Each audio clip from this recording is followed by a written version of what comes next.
Swastiastu Nabi. Rahayu. Ya, Gimana, salam mau ke sehat. Bali nggak ini nanti? Samuan aku. Ada pertanyaan ini. Di Bali sekarang kan agak rame lah tentang sampradaya. Oke. Ya, kemudian kemarin karena mengatakan oh sampradaya itu tidak begitu destra Bali. Nah, adalah perkawinan sampradaya kemarin yang ada di kalau tidak salah di Buleleng. Kemudian dipuput dengan 14 pandita. Nah, apakah ya, dan yang ketua panditanya itu adalah Dharma Diaksa. Terus terang saya gini-gini. Kemudian semua Dharma Diaksa yang mana? Dharma Diaksa kita. Yang sekarang ini? Patut. Apa yang dulu? Kan yang sekarang Riki. Oh. Baru kejadiannya itu kan kalau tidak salah dua bulan yang lalu Niki. Ya, kemudian semua desa itu ditanyakan, oh sekarang memang bagus ininya itu, cuma caranya aja tidak pakai gini himsa karma gitu. Semuanya sama dilakukan. Itu 14 pendeta yang mendoakan untuk itu. Nah, artinya yang bertanya sekarang, apakah memang ada pakem? Ya, kalau yang melihat kalau acaranya besar, kemudian gini hanya 11 pandita biasanya yang munggah atau 9. Sekarang itu perkawinan itu baru pertama kali yang mendengar ada 14 pandita yang muput dalam perkawinan itu. Apakah tidak mupalu nanti mantranya itu gitu ya, kan itu. Ya. Nah, itu yang pertama nih ke Ratu Nabi supaya berikan penjelasan.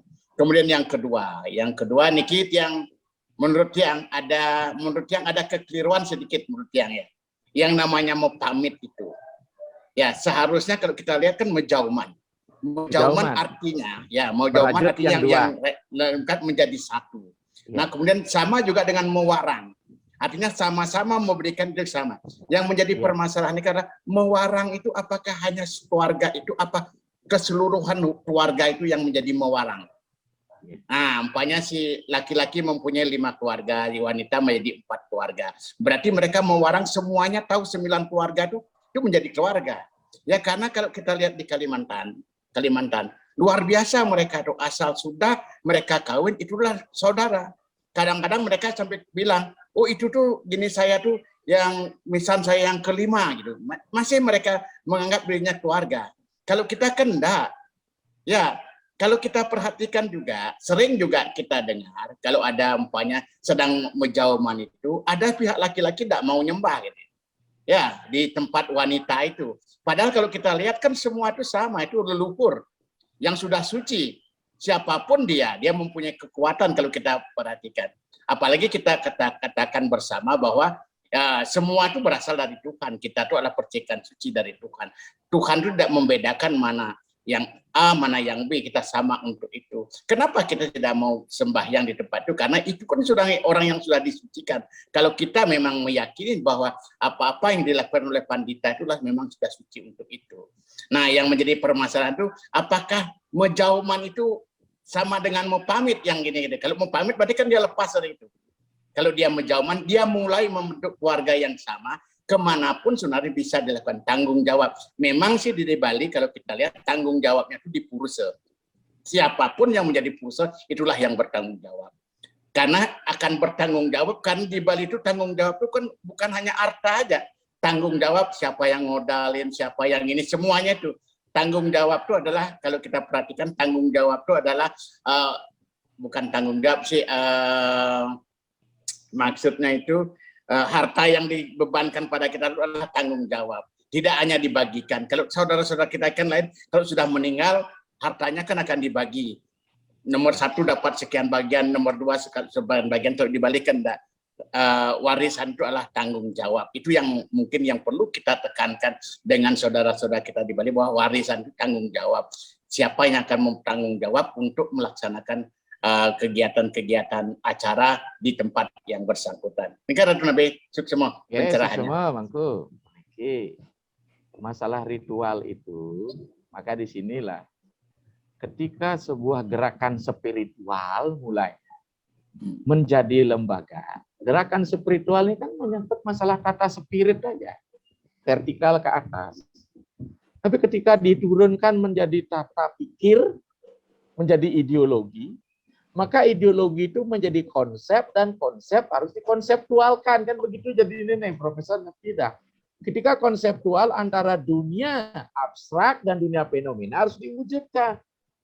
Dan kita mengalami banyak seperti kalau ini semua diturunkan konsep menjadi konseptual, dia menjadi tata laku, menjadi tata sarana, menjadi tata laksana, maka tentu akan kelihatan sekali bahwa kita perbedaan kita.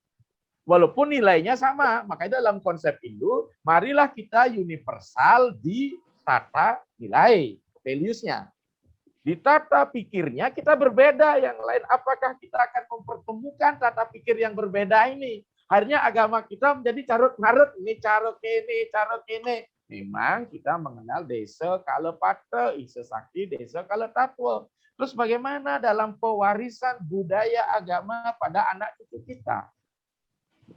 Ini yang penting. Memang kita melihat upacara pengabdiannya tidak sama kita temukan. Tapi yang jelas nilainya sama. Ideologinya sama, tapi dalam tata lakunya berbeda. Hanya permasalahan kita, tata laku yang dipuput oleh 14 itu apa sih konsepnya? Itu dulu. Oke, saya tidak menghakimi. Nah, memang agama itu urusan pribadi, kita ngajak satu stino pujo tadi kita Riki. Tapi permasalahannya apa konsepnya Riki? Konsep mana mau diambil? Kan? Apa tidak cukup dengan mendoakan saja bersama-sama ini pendeta hadir, tidak mesti harus apa munggah lenen bersama-sama. Jadi demikian ya, Mangku Nyoman ya. Ini saya katakan saya tidak menjustis. Ya, jadi kita melihat berarti ada tata pikir yang harus diterjemahkan. Bagaimana dengan syarat yang lain? Misalnya sahnya perkawinan di mobil kalau gitu misalnya. Terus bagaimana dengan itu tidak ada biokalo? Nah, pertanyaan kita apakah lembaga adat kita mau menyelesaikan, kan seperti itu. Apakah Parisade mau menyelesaikan? Maka kalau menurut saya, jadi perkawin itu tidak hanya dicatatkan sesuai dengan agama. Dan siapa agama yang menguasai agama? Ya lembaga Parisade. Itu mesti harus ikut tanda tangan.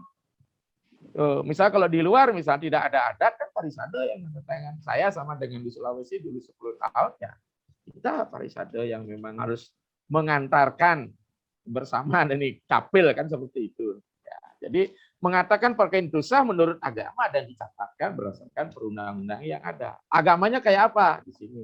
Nanti banyak variasi macam-macam lagi orang musakapan kan berat kita nanti. Ya. Apakah itu menjadi sebuah tradisi? Tapi kalau tidak dilakukan secara turun-temurun. Jadi demikian. Saya malah tidak tahu nih mungkin karena saya memang super tidak pernah masuk ke FB begitu. Baru 2 bulan diselesaikan. Ya silakan saja. Nah, selanjutnya menyangkut masalah perkawinan itu yang mau pamit itu. Memang kebetulan betul ya muspe yang laki-laki dengan wanita dia mempelai wanitanya. Tapi seperti kata tadi kadang-kala tidak ada yang mau. Yang lakinya karena memiliki privilege yang tinggi yang dari muspang ini. Karena memang ada proses diskriminasi dalam struktur sosial kita di Bali. Oh ini naat majambe ya nggak usah. Logikanya kan sebenarnya kalau kita kembali namanya sudah samana seperti perkawin tadi, satu ideologi, apalagi samyoga, perkawinan itu spirit sama, tatuam aslinya sama, mesti kita tidak lagi melihat klaster sosial kulit ini. Kulit ini hanya menyangkut genetik yang sudah kita sucikan melalui upacara pekalan-kalan, nyuklang, menyucikan kamobang, kamopeta. Sehingga demikian ideologinya sama.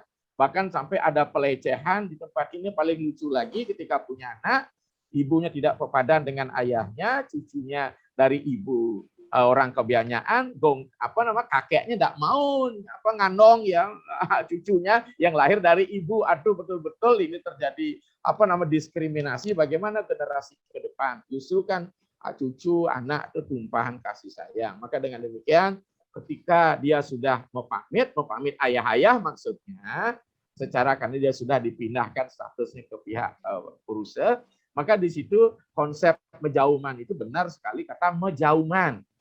Menjauman itu artinya menjarit dua keluarga. Jadi ini mengandung makna sosial. Maka di Bali warang inilah kemudian disebut dengan nyamo braya.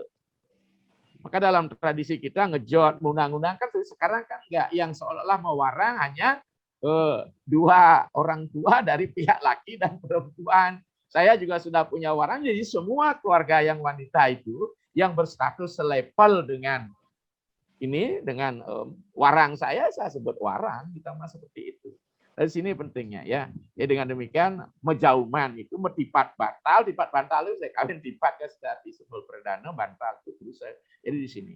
Demikian saya sangat setuju dengan pendapat itu. Masalah mau pamit, tolong sekarang ke depan dipahami bersama di era saat ini jangan sampai masih ada dusta di antara kita. Maka saya katakan berketuhanan kita terutama di Bali luar biasa.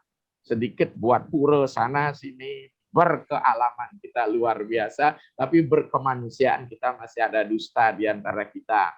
Nah, ini yang penting harus kita kembali bangkitkan, kita revitalisasi tentang nilai-nilai Tatwa Masi Wasudewa Kutumbakam ini. Jadi saya kira demikian. Silahkan yang lain. Semua. Oke, rayu.